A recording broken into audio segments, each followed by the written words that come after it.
কাশ্মীরে হামলার ঘটনায় পাকিস্তানকে দায়ী করে দেশটিকে গাজা বানানোর হুমকি দিয়েছে ভারতের পশ্চিমবঙ্গের বিজেপি নেতা শুভেন্দু অধিকারী। গাজা শেষ হয়েছে, ইসরায়েল শেষ করেছে, আমরাও শেষ করব। মোদির শিষ্য আছি, মোদির বাচ্চা আমরা।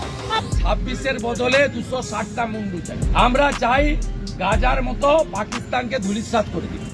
কাশ্মীরে 26 জন নিরীহ মানুষের মৃত্যুতে শোকাহত হওয়ার বদলে পশ্চিমবঙ্গের বিজেপি নেতা ভণ্ড শুভেন্দু অধিকারী বরং ঘৃণার আগুন ধরাতে শুরু করেছে। সে প্রকাশ্যে দাঁড়িয়ে যা বলল তা শুধু লজ্জাজনক নয়, মানবতার মুখে যেন কষে থাপ্পড়।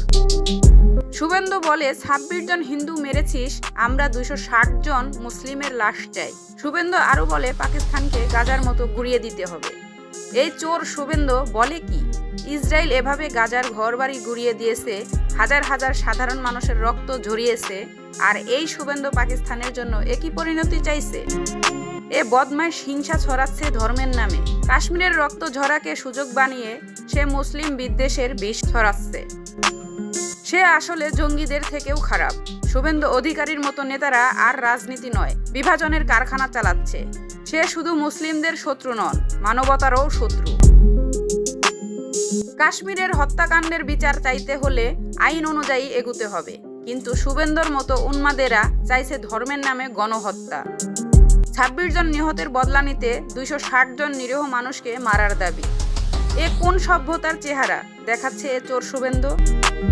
এখন সময় এসেছে শুভেন্দু অধিকারীর মতো বিষাক্ত নেতাদের রুখে দেওয়ার। গাজার ধ্বংস দেখে এরা খুশি হয়। এরা সভ্যতার শত্রু, মুসলমানদের শত্রু। এরা যত বড় নেতাই হোক না কেন, এদেরকে দেখা মাত্রই জুতা দিয়ে জুতানো উচিত। এদের মতো হারামিদের কোনো ধর্ম নেই, কোনো নীতি নেই, কোনো মনুষ্যত্ব নেই। শুভেন্দু অধিকারী নামক এই বিষধর সাপ দেশকে টুকরো করতে উঠে পড়ে লেগেছে। কাশ্মীরের রক্ত ঝরা নিয়ে এরা ভোটের বাজার গরম করতে চাইছে। শহীদদের রক্তের উপর এরা নিজেদের রাজনৈতিক রুটি সেঁকতে চাইছে।